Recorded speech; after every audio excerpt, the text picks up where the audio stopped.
Hi, my name's Allie, and I wanted to make this video about boundaries today. And I just want to say also that I'm pretty new with speaking in front of a camera, so I'm still a little awkward at it. Hopefully I'll get better at it, but just please try to bear with me. I really wanted to make these videos. I've been wanting to make these videos for a long time, and I wanted to make these videos so that I could hopefully reach out to people and help people who have gone through similar things, who are going through similar things, who are struggling with things that I've also struggled with, that maybe I could help them in the process of it. Because I think a lot of things are important to talk about just as normal people. Like, I'm not a psychologist. Like, I studied psychology in college, but I didn't pursue it, so I'm not a mental health professional. I'm not like coming at it from a professional perspective, but I'm coming at it more from a personal perspective. And I think it's really important to have these personal connections, even if it's online, because online is where you can find like so many things. And I think it's so awesome so many people are posting all these things that are helping people. So I just wanted to share, I just wanted to put in my piece of the puzzle.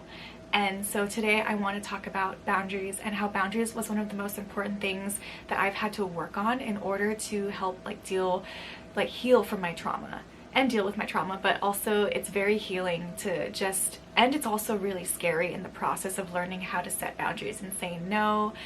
And you're not gonna be good at it when you first start, just like anything, just like making YouTube videos or whatever it is that you start out with. But the more you do it, the more comfortable it feels. And the reason why I think a lot of us struggle with boundaries, and this doesn't have to be true for everyone, but a lot of people, we've come from homes where our parents were maybe dissociated. And so a lot of us weren't being raised with our needs being respected and our preferences respected and our space respected.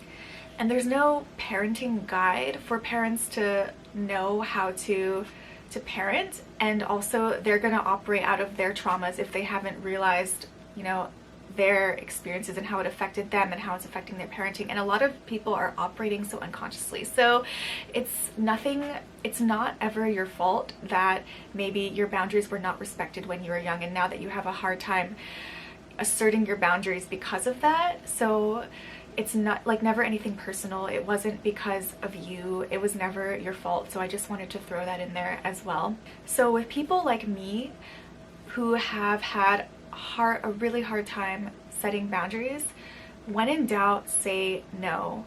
That is kind of my policy, especially at first when you're first learning how to set boundaries. Just practicing saying no when you have any sort of doubt in you. Unless it's a full body yes and it's something you really want and to say yes to, and it's that it's a yes. If there's an inkling in you that just doesn't feel right about something, just say no. And that's okay. And it's also a process to learn how to detach yourself from the other person's reaction to you saying no. And a good friend would always understand you if you said no, would always be understanding if you had to set boundaries. And that's a healthy reaction, is oh, okay, you can't do this for me, okay, that's cool, and it's okay for people to ask, but it's your job to decide whether or not you are capable of saying yes or fulfilling whatever someone else is asking, or whatever they're needing from you. So yeah, I've learned there was a point in time where I just kind of said no to most things, if not almost everything that people were asking me for, because I really needed to work on myself, and because I didn't have anything in my cup. My cup was totally empty. So in order to fully give to people to the point where it's okay, it's really fulfilling to give to someone, I felt my cup really had to be fuller. And I think that's true, that you can't give from an empty cup. When I was first learning more about boundaries, and I think this is true for a lot of people too, but a lot of people don't realize that a boundary even needs to be set sometimes.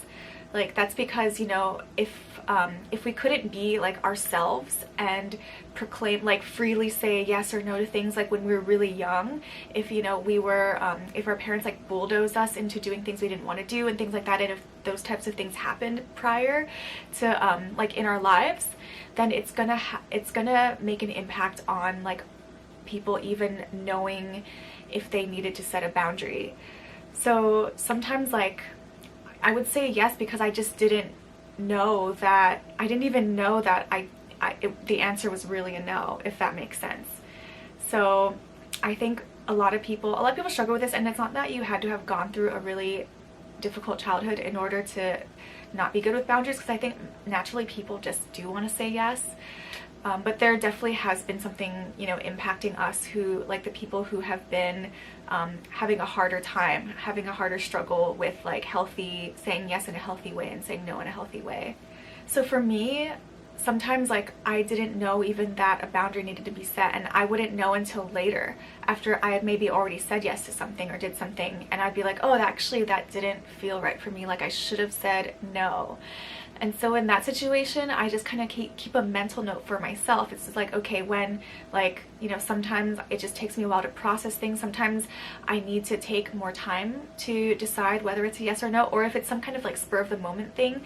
Like, for example, a friend asked me to drive her home, but it was like rush hour traffic, and then she asked me to run an errand for her on the way while we were almost at her house, and then we had to like go out of our way to go run her errand and then go back to her place. So in that situation, I noticed that I was definitely feeling like really anxious, because I'm not really good at driving in traffic. I don't like driving in general. So for even driving myself around, like, kind of stresses me out. So, and I was happy to give her a ride home, but it was just like these additional things too, and the fact that it was rush hour traffic. So for the future, I noted that, okay, during rush hour traffic, I just have to say, I'm sorry, I can't take you home today. And I also told her like on the spot, I was like, hey, just let me know, like, if you also have an errand, just let me know before we start driving so I can route everything, so I don't have to go drive through the heaviest traffic during rush hour time. So just things like that, like just taking mental notes also for the future, and like, you know, realizing like what boundaries you need to be better with setting. So that's just an example that I had from the other day, but there's, you know, so many examples of so many different things. And something that I've also noticed is that anger is another emotion. It's another tool that indicates that maybe a boundary should have been set. Like, anger can signify that a boundary has been crossed, in simpler terms. So that was important for me to realize that, like, okay, when I was angry about something, it's because maybe someone is taking advantage of me and I do have to set a boundary. You know, so I think anger can be a really helpful emotion. There's nothing wrong with anger. It's just a tool to help you realize like what, you know, where your emotions are, like where you're at, and like what you can do about it. So as long as you're using like your negative emotions like anger, frustration as a tool, it can be really helpful, as long as we don't stay in that emotion and just like live there for such a long time. So I've noticed that. And another thing that I wanted to say is that it's always okay to change your mind, because if you have a hard time setting boundaries, maybe you're saying yes to a lot of things and realizing, okay, actually I can't do that, I can't commit to that, and eventually you want to figure out you know, like what you're capable of doing and what you're not, so that you don't have to commit to too many yeses. But I just wanted to say that it's always okay to change your mind.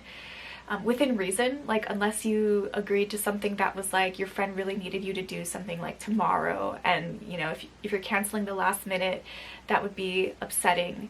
And you know, sometimes like it's okay to upset other people, and and it's necessary to upset other people, but you know, just making sure that if you do have to cancel something, that you're also not constantly putting your friends in a bad position because you said you would help them with something and you can't do it, and if they really needed you at that time. So of course there's always like discernment, but yeah, it's always okay to change your mind. If you really can't do something, it's always okay to cancel things, because you know, you have to listen to yourself and your body, and sometimes unexpectedly you need to cancel things, like if you're sick or if you're not feeling well, you know, those types of things.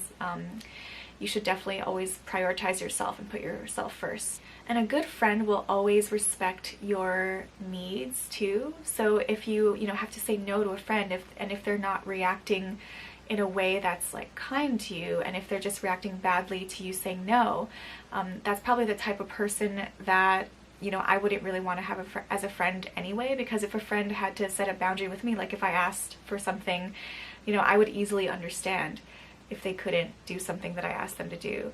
So, you know, I just wanted to make it a point to also make sure you're surrounding yourself with people who are healthy in that way, that they can, you know, accept that, you know, you're not always available for them, and that you can't always, that you need to be available for yourself, and that you need to take care of yourself. A good friend would want you to take care of yourself and put yourself first. Like, we all need to put ourselves first. Like, we're all our own advocates. So yeah, if that's healthy, putting yourself first, putting your needs first is healthy. And if you can help people, you can, and if you can't, you can't. And I also wanted to say that in the past, I have found myself prioritizing other needs like way more than mine. Like, I didn't even realize like I had needs. I did not put myself first. So I just wanted to mention that, like, if you feel like you've done that or you're doing that, like, you're not alone. There's so many people who struggle with that, because if our caregivers, like if our parents or caregivers weren't able to prioritize our needs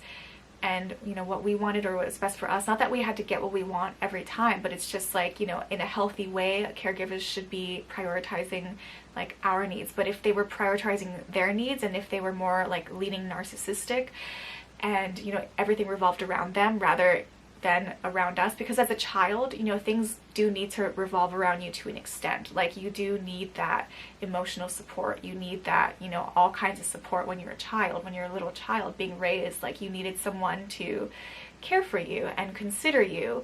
But if that didn't always happen for a lot of us, and it's not your fault, but it just didn't always happen. And so in that case, as we become adults, we learn to not care for ourselves, which is really unfortunate, because we kind of model, like, we treat ourselves kind of how our parents treated us, which is unfortunate for a lot of people, but that's just the reality of it. And the good thing is that we can actually reverse that as we become conscious about these things. So that's, I wanted to leave on a positive note. There's something called neuroplasticity, and that is the ability for us to change, like our brains to change. Like, we're not hardwired into anything. Like, even if we're someone who, we grew up in fear, and maybe that stress carried on to present day, and if we found that fear has like come with us from our childhood, if we had like a scary childhood or something like that, I just want you to know that these things are changeable. We can, there's meditation, there's all kinds of things that we can learn how to relax the nervous system and relax the body. And yeah, we might have to try harder at it than someone who naturally came from a relaxed environment. We will have to try and change, and that's okay. Humans have a lot of resiliency.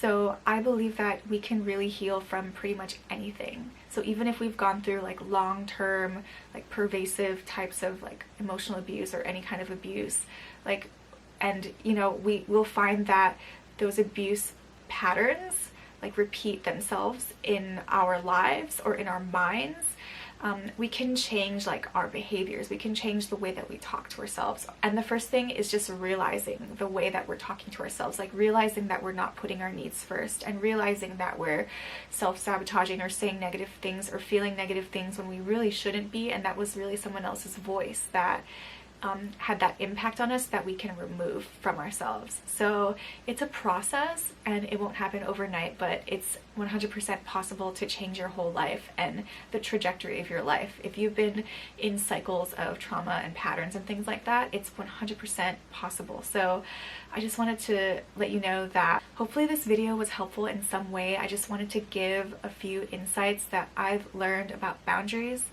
And I really want to wish you luck on your boundary setting journey if you are someone who does need to work on boundaries.